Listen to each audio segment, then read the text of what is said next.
हरियाणा से जुड़ी हर latest update के लिए घंटी बजाएं और सब्सक्राइब करें STV हरियाणा न्यूज, सच के साथ खबरें बेबाक।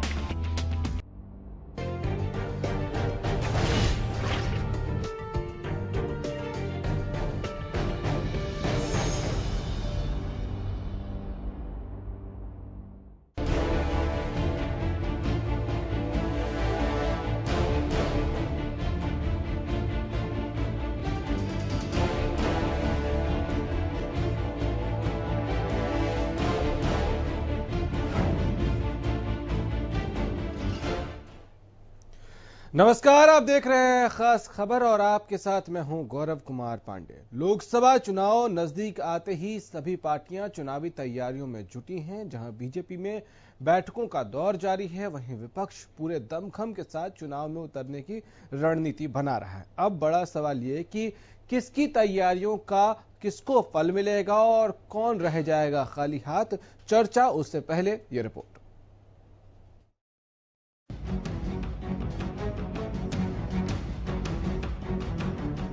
लोकसभा चुनाव का समय जैसे जैसे नजदीक आ रहा है, सभी राजनीतिक दलों की तैयारियां अपने चरम पर पहुंच रही हैं। कोई बूथ को मजबूत करने की बात कर रहा है तो कोई सरकार को उखाड़ फेंकने का दम भर रहा है। कुछ नए दल नए जोश में हैं तो कोई पार्टी दल बदल के जरिए सेंधमारी की कोशिश कर रही है ताकि किसी भी तरीके से पार्टी को मजबूती मिल सके। इस कड़ी में बात अगर सत्ताधारी बीजेपी की करें तो पार्टी में बैठकों का दौर लगातार जारी है। लगातार बैठकों के जरिए कार्यकर्ताओं तक पैठ बनाने की भरपूर कोशिश की जा रही है।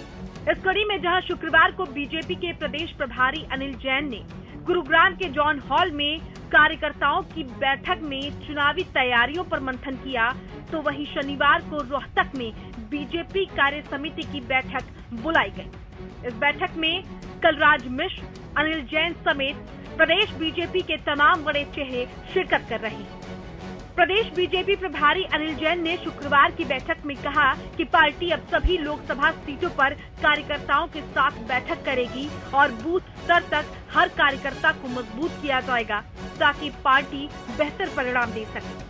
हम लोकसभा की बैठक कर रहे हैं। लोकसभा के चुनाव की दृष्टि से जो पार्टी के सब कार्यकर्ता हैं, नीचे तक जो जिस मुद्दों पर चुनाव लड़ा जाना है, चुनाव की तैयारी क्या है और नीचे लाभार्थी जनसंपर्क योजना की क्या तैयारी है, उसका सारा रिव्यू और उनको उस विषय पर चर्चा करने वाले। कोई मतलब नहीं है।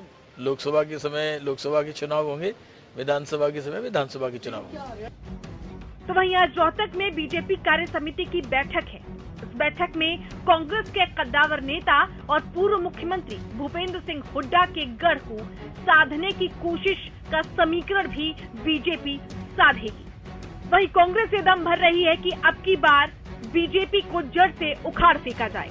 तो वहीं जेजेपी भी समय समय पर हुंकार भरकर अपनी मौजूदगी दर्ज करा रही है। बात इनेलो की तो इनेलो भी पार्टी की टूट से उबरकर अच्छा प्रदर्शन करने की कोशिश करेगी। बहरहाल तैयारियां सब कर रही हैं, लेकिन किसकी मेहनत सार्थक होगी और कौन मुंह की खाएगा, ये तो भविष्य के गर्भ में है। लेकिन कोई भी अपनी तैयारियों से चूकना नहीं चाहता।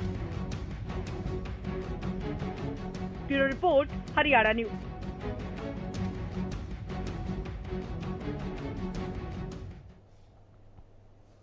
चलिए, तो अब की बार किसकी सरकार, ये बड़ा सवाल है। लेकिन उस सवाल तक पहुंचने से पहले तैयारियों का वक्त आता है और तैयारियों में कौन किससे आगे है, कौन बाजी मार रहा है फिलहाल, और किसकी तैयारियां जमीन पर नजर आ रही हैं, किसकी तैयारियां बैठकों के स्वरूप में हमको नजर आ रही हैं, तमाम चर्चा हम करेंगे। हमारे साथ महेंद्र सिंह जी राजनीतिक विश्लेषक के तौर पर इस वक्त स्टूडियो में मौजूद है। महेंद्र जी, बहुत स्वागत है आपका। जी धन्यवाद सर। हम देख रहे हैं कि लगातार तैयारियां चल रही हैं, सारी पॉलिटिकल पार्टियां जो है वो तैयारियों में मशगूल हैं।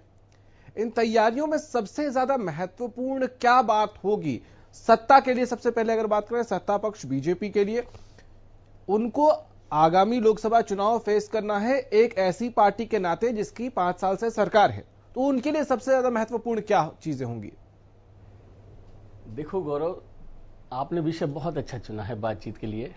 हर कोई अपनी तैयारी कर रहा है, हर राजनीतिक दल, उनके नेता, उनके कार्यकर्ता, सारे नट बोल्ट कसे जा रहे हैं। पूरी तैयारियों को अमली जामा पहनाया जा रहा है।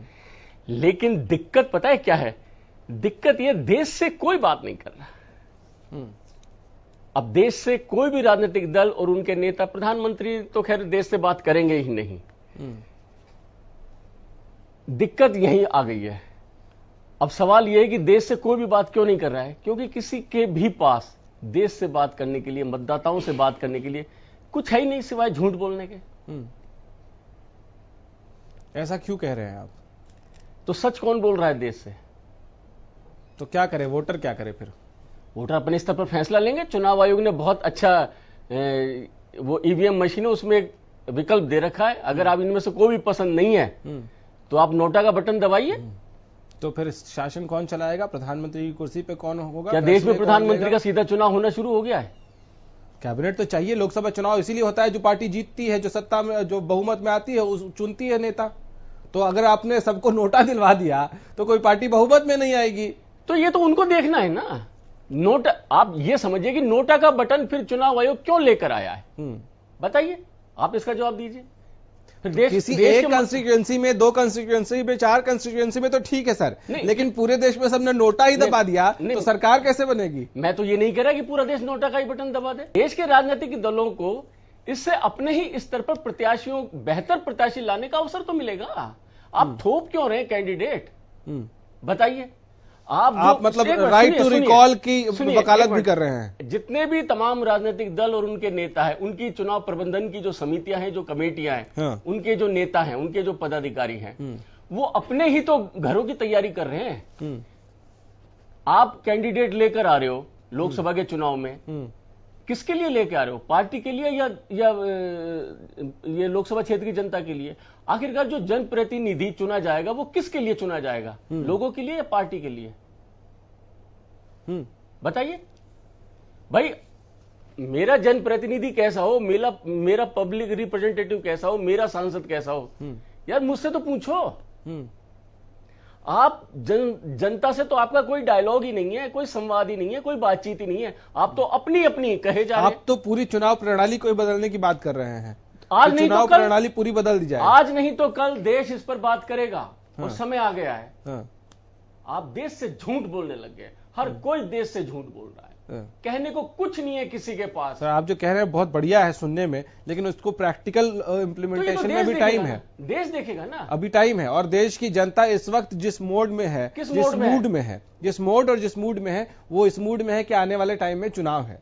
तो उसमें मैं अलग अलग अगर बात करूं तो सबसे पहले मैं ये आपसे समझना चाह रहा हूं कि सत्ता पक्ष के जो लोग हैं, बीजेपी जब चुनाव में जा रही है तो इस पार्टी के तौर पर जा रही है कि उसने 5 साल तक शासन चलाया है। अगर वो तैयारियों में जुटे हैं तो उनको सबसे ज्यादा फोकस किस बात पे करना चाहिए? एक तो आपने कहा देश से पूछना चाहिए, कैसे पूछें? देश से कैसे पूछे? देश से कैसे संवाद स्थापित किया जाता है? बताइए। कैसे तो उनको सोचना चाहिए ना, देश से कैसे संवाद स्थापित किया जाए। आप करिए ना। देश ने नरेंद्र मोदी को प्रधानमंत्री चुना। आपने 2014 के चुनाव में नरेंद्र मोदी के नाम पर वोट मांगा। मतलब आप ये कह रहे हैं कि चुनाव से पहले एक चुनाव कराएं, सर्वे कराएं? मैं कुछ भी सर्वे की नहीं कह रहा हूं। मैं सिर्फ ये कह रहा हूं कि आप तमाम तरह की तैयारियां कर रहे हैं। उन तैयारियों के बीच में क्या देश से आप बातचीत कर रहे हैं? मतदाताओं से आप बातचीत कर रहे हैं? अब मेरा सवाल यह है कि 2014 के चुनाव में नरेंद्र मोदी को देश ने प्रधानमंत्री के रूप में चुना। भारतीय जनता पार्टी ने नरेंद्र मोदी के चेहरे पर देश से वोट मांगा। देश ने भरपूर वोट दिए, उनको पूर्ण बहुमत के साथ उनको सत्ता में लेकर आए। 5 साल तक आपने शासन किया, काम किया, सारे किया। देश यही तो पूछ रहा है कि आपने कौन सा काम कैसे किया। कौन पूछ रहा है सर?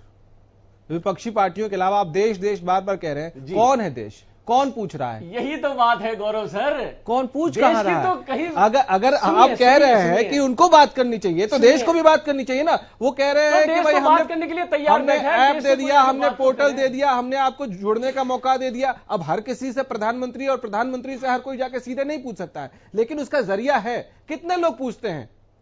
क्या कितने लोग प्रधानमंत्री से उनके पीएमओ पे चिट्ठी लिख के पूछते हैं, या उनके ट्विटर पे जाके पूछते हैं, या नमो ऐप पे जाके पूछते हैं? कितने लोग पूछते हैं? सिर्फ एक विपक्षी नजर आता है। मैं ही आपसे पूछ लेता हूं। मैं ही आपको प्रधानमंत्री मान लेता हूं। मैं ही आपसे पूछता हूं, प्रधानमंत्री नरेंद्र मोदी देश में 100 स्मार्ट सिटीज की योजना लेकर आए, बुलेट ट्रेन लेकर आए, ठीक है? और इस तरह की मैं बहुत सारी आपको योजनाएं बता दूंगा। उन्होंने नोटबंदी का सबसे बड़ा फैसला लिया। उन्होंने नोटबंदी का फैसला लेते समय ये कहा था कि इससे आतंकवाद की कमर टूटेगी। ठीक, भाई नोटबंदी से वो आतंकवाद की कमर टूटी या नहीं टूटी, देश जानना चाहता है, देश को बताइए। कौन जानना चाहता है? मैं यही सवाल पूछ रहा हूं सर। इलेक्शन मोड है, क्या अब तक देश की जनता जिसको ये पूछने के लिए एक्टिव हो जाना चाहिए? मैं यही बार बार प्रश्न इसीलिए उठा रहा हूं कि सिर्फ विपक्ष ही सवाल पूछ रहा है या आम आदमी भी, उसके जहन में भी सवाल है, या फिर एयर स्ट्राइक के बाद आम आदमी सारे मुद्दों को दरकिनार करके एक ऐसा माहौल पैदा किया गया कि जिसके बाद वो सिर्फ एक ही चीज सोच रहा है। किसने माहौल पैदा किया? क्या ऐसा माहौल पैदा किया गया? किसने किया है माहौल पैदा? हाँ, देश के लोगों में राष्ट्रीयता की भावना है, आज भी है, कल भी थी और कल भी रहेगी। विपक्ष की कमजोरी है ये? मैं ये सुनिए बात को, आप समझिए। आप तो कम से कम ठीक चीजों को ठीक तरीके से देखिए, ठीक तरीके से सुनिए। आप बताइए सर। ठीक, मैं वही कह रहा हूं आपको। देश के आम आदमी की बात किस प्लेटफॉर्म पर सुनी जा रही है, मैं आपसे पूछ रहा हूं, बताइए। तो आम आदमी क्या कर रहा है, मैं यही पूछ रहा हूं। वो तो चुप हो गया बेचारे, जब उसको कोई सुन ही नहीं रहा है। तो क्यों? देश में देश की सुरक्षा को लेकर, देश की अस्मिता को लेकर, देश की अखंडता को लेकर, देश की एकता को लेकर, देश राष्ट्रीयता की भावना से भरा हुआ है। ठीक है, होना चाहिए। देश चुनाव को लेकर निराश है। क्यों निराश? गौरव सर, मैं आज आपके चैनल के माध्यम से ये बात कह रहा हूं। सर, ये देश कौन है? इस देश की परिभाषा तो बताइए। देश आप हैं, मैं हूं। तो मैं तो निराश नहीं हूं। मेरे पास हाँ। एक ऐसा अवसर आ रहा है जिसमें मैं ये तय कर सकता हूं कि पिछली सरकार ने काम किया या नहीं किया। एक ऐसा अवसर आ रहा है जिसमें मैं ये तय करूंगा कि अगले आने वाले 5 साल मेरी जिम्मेदारी कौन सी पार्टी ले सकती है। मैं यही आपको तो इसमें निराश होने की क्या बात है? इसमें तो खुश होने की बात है कि मेरे पास वो मौका मिल रहा है। सर बिल्कुल, आप बहुत सही आपने बोला है, बहुत सही बोला है।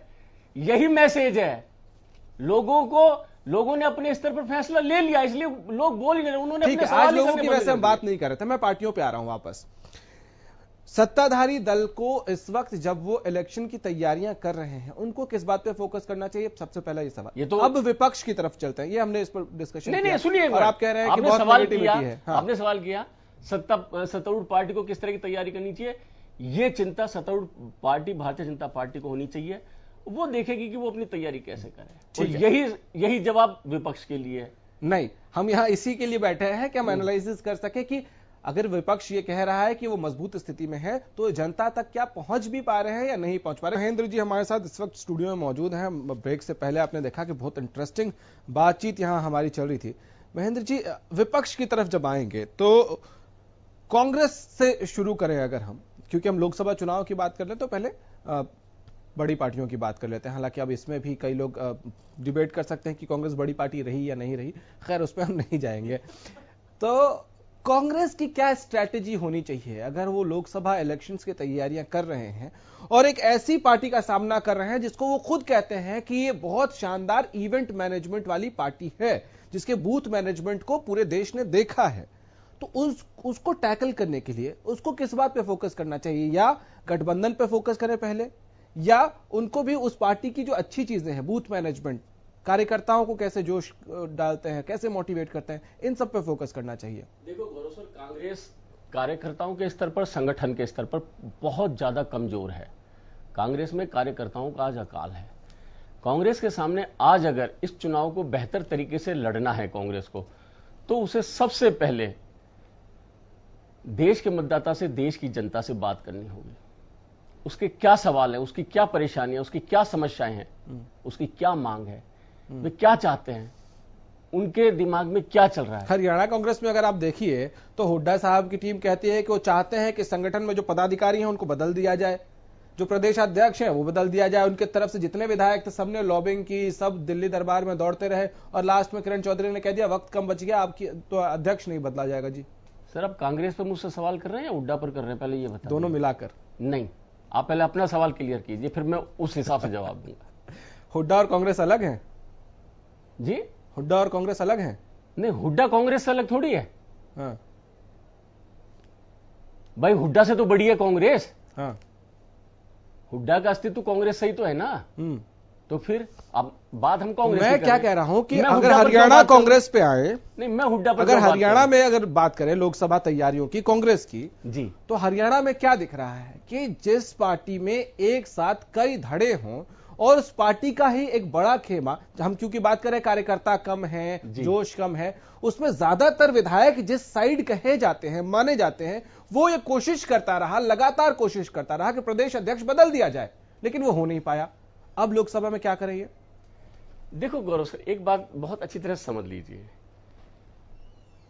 आप जो सवाल मुझसे कर रहे हैं, पहले आप खुद उस सवाल को समझ लीजिए। अब धड़ों में है, ये है, वो है, बात चुनाव की तैयारी की हो रही है। ये आपकी हमारी चिंता क्यों होनी चाहिए कि वो धड़ों में क्यों बटी हुई है, या क्यों नहीं धड़ों होनी में बटी चाहिए हुई साहब? है, या वो क्यों नहीं होनी कांग्रेस की चाहिए? चिंता होनी हम चाहिए। एक लोकतांत्रिक देश में रहते हैं और हम किसी पार्टी को वोट देने से पहले ये सोचेंगे कि वो पार्टी मजबूत है भी या नहीं है, उस पार्टी में एकता है भी या नहीं है। बिल्कुल हम सोचेंगे और बिल्कुल हम चिंता कर सकते हैं और बिल्कुल इस पर सवाल पूछ सकते हैं। क्यों ना पूछे? सवाल आपने किया, जवाब भी आपने दे दिया और बहुत अच्छा जवाब दिया है। मैं क्यों ना आपके पूछे? जवाब से सहमत मैं हूं। लोकसभा देश के चुनावों मतदाता को यही तो देखना है। हाँ।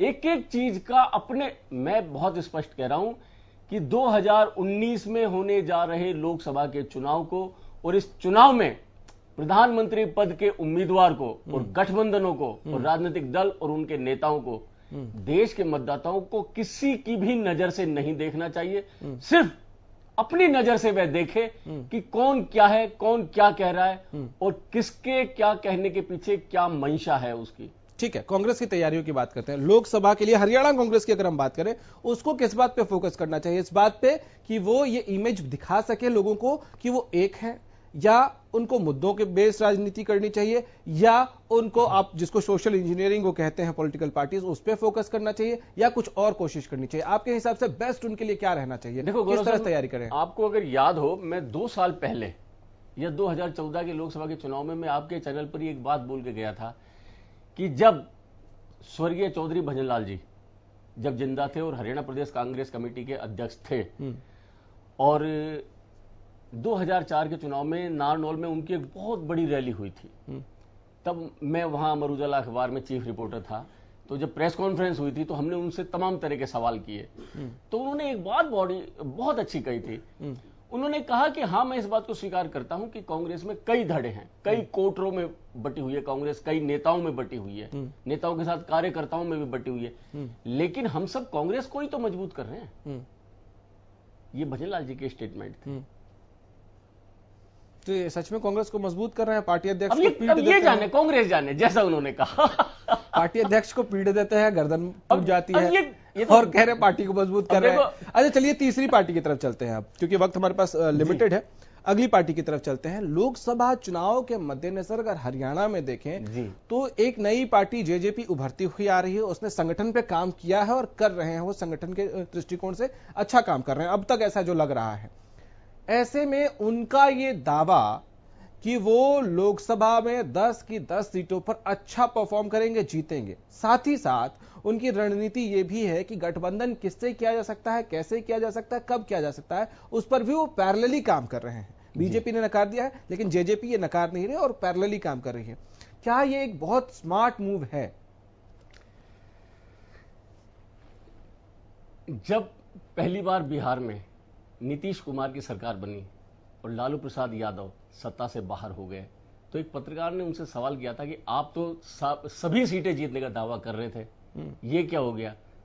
तो लालू प्रसाद यादव ने जवाब दिया, तो क्या उस समय हम ये कह देते कि हम हार रहे हैं, हम सिर्फ इतनी सीटें जीत रहे हैं? ये तो हर राजनीतिक दल और दल का मुखिया यही कहेगा कि हम 10 की 10 सीटों को हम जीत रहे हैं, हम लोकसभा चुनाव में हम 543 की 43 हम सीटें जीत रहे हैं।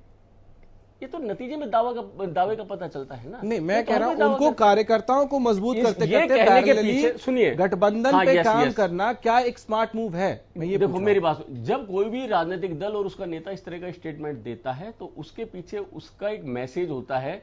इस तरह के स्टेटमेंट को देने के पीछे वो अपने कार्यकर्ताओं को स्पष्ट संदेश देना चाहते हैं कि हम मजबूत हैं और कोई भी लड़ाई हो, लड़ाई मजबूती से ही लड़ी जानी चाहिए।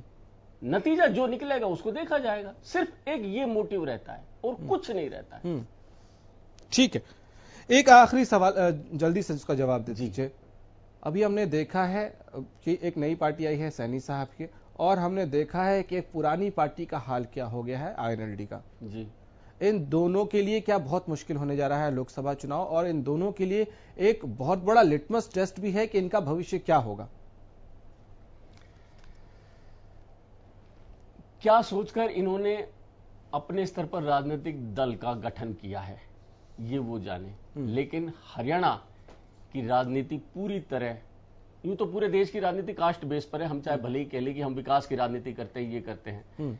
अब जिस तरह से और जिस सोच के साथ और जिस विचार के साथ इन्होंने अपने राजनीतिक दल का गठन किया है, और इसके नतीजे क्या निकलेंगे राजनीतिक दल के लिए इस चुनाव में और आगामी विधानसभा चुनाव में, इनके दल के नेताओं से बेहतर कोई नहीं जानता। ठीक है, लिटमस टेस्ट है। संजय शर्मा बीजेपी से हमारे साथ इस वक्त जुड़ गए हैं फोन लाइन पे। संजय जी, चुनाव की तैयारियों में ये सब लोग कहते हैं कि आपकी पार्टी जो है वो बहुत स्मार्ट तरीके से आप लोग तैयारी करते हैं, आपने बूथ लेवल मैनेजमेंट कैसे करते हैं ये आपने बहुत अच्छे से सीखा है। इस वक्त कैसी चल रही हैं तैयारियां? देखिए गौरव जी, भारतीय जनता पार्टी सदा वर्ष भर सक्रिय रहने वाली पार्टी है। जहां हमारी सरकारें हैं वहां भी है, जहां नहीं है तो वहां भी है। भारतीय जनता पार्टी का कार्यकर्ता हमेशा अपने बूथ पे मजबूत रहता है और बूथ स्तर तक पार्टी को मजबूत करे, इसके लिए हमेशा चौकन्ना और उस काम में लगा रहता है। सर मेरे पास वक्त कम है, इसलिए छोटे छोटे सवाल पूछ रहा हूँ, कृपया छोटे छोटे जवाब दिए। RSS की कितनी मदद होती है सर बूथ लेवल मैनेजमेंट में? देखिए, RSS एक सामाजिक संगठन है, उसकी विचारधारा को लेकर के हम सब लोग काम करते हैं। RSS स्वयं कुछ नहीं करता। RSS के जो संस्थक हैं भारतीय जनता पार्टी में जाने के बाद वहां पर जो RSS से सीखा है वहां पर इम्प्लीमेंट करते हैं। RSS के स्वयंसेवक आप लोगों के लिए नई माहौल बनाते हैं? नहीं, वो बूथ मैनेजमेंट में कोई सहयोग नहीं करते। Booth management. अच्छा, आखिरी सवाल का जवाब दे दीजिए। ये जो एयर स्ट्राइक हुई है और उसके बाद जो माहौल बना है या बनाने की कोशिश की गई है, क्या प्राइमरी मुद्दा यही लेकर आप लोग आगे चलने वाले हैं आगे? देखिए, जो एयर स्ट्राइक की है वो आतंकवादियों के विरुद्ध आदरणीय मोदी जी का जो अभियान है उसका एक हिस्सा है। भारतीय जनता पार्टी अपने काम के आधार पर चुनाव में ये मुद्दा होगा या नहीं? ठीक है, चुनाव में सब मुद्दे होंगे, केवल एक मुद्दा नहीं होगा। राष्ट्रवाद मुद्दा होगा, विकास मेन मुद्दा होगा, सरकार की 5 साल की उपलब्धियां भी होंगी। संजय जी, मेन मुद्दा यही होगा? नहीं, ऐसा नहीं है। चलिए, बहुत शुक्रिया, बहुत शुक्रिया सर। महेंद्र जी, आपका भी बहुत शुक्रिया। वक्त इतने ही की इजाजत देता है, लेकिन बेहद जरूरी है कि इस वक्त चुनाव में लगी पार्टियों पर आप भी नजर रखें और उनकी तैयारियों पर भी नजर रखें। वो क्या कहते हैं और उनकी मंशा क्या है, उसका फर्क समझें और उसके हिसाब से आप तय करें कि आपको चुनना किसको है, क्योंकि आपका वोट अगले 5 सालों के लिए आपकी किस्मत तय करेगा। फिलहाल इतना ही, इजाजत दीजिए, नमस्कार।